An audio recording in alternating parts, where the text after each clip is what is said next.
Hello, Billie Jean. Thanks for being with us today. Thanks, Lynn.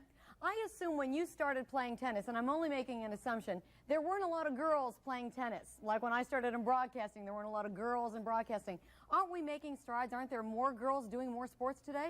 Yes, girls are really involved in sports more than ever, and that's why I founded the Women's Sports Foundation in 1974, was to get girls and women out there and be active, whether it be at the grassroots or whatever. And today we're announcing our search campaign for women 18 and over to write in at 250 words or less, and how sports or exercise has helped them to be the best they can be. And that's what we're doing with sugar-free Jell-O desserts. We're starting that today, and it's part of our Aspire Higher campaign that the Women's Sports Foundation started last September when Martina Navratilova donated $150,000 to kick off this campaign. We're trying to raise $3 million. Right at the moment, we're at $800,000, so we're right on schedule. And this is to help girls and women in traveling and training at the grassroots level all the way up to amateur and professional sports. I'm surprised that it's with 18 and older. It seems like most girls are involved in organized sports in high school and in college. How many of them, except for aerobics exercises, once they get out into the world, are actually that involved in sports the way you still are? Well, actually, I haven't been that involved, Lynn. I've gained a lot of weight, and I'm trying to lose weight. I'm trying to play tennis again, so I'm not really a good example at the moment.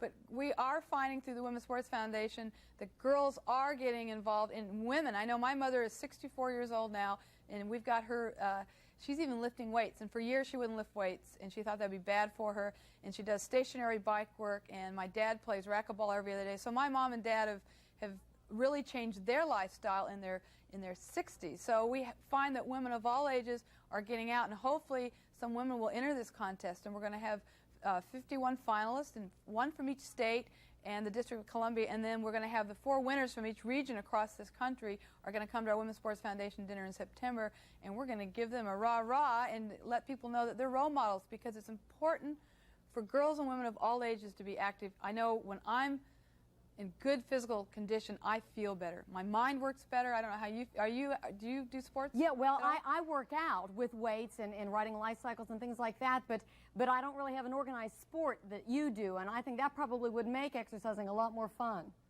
That can be, but we really don't care. I know in our little search here, we don't care if it's maybe you just started to walk and do walking, or it can be mountain climbing. It can be someone who goes and does what you do, Lynn. I mean, we don't care as long as they can write about it in 250 words or less and tell us how it changed them, how they accepted this challenge, or how it helped them to be the best that they can be. Well, you as a winner of 20 Wimbledon titles have certainly been an inspiration to all of us. Thanks very much for being with us today. Thanks, Lynn. Bye.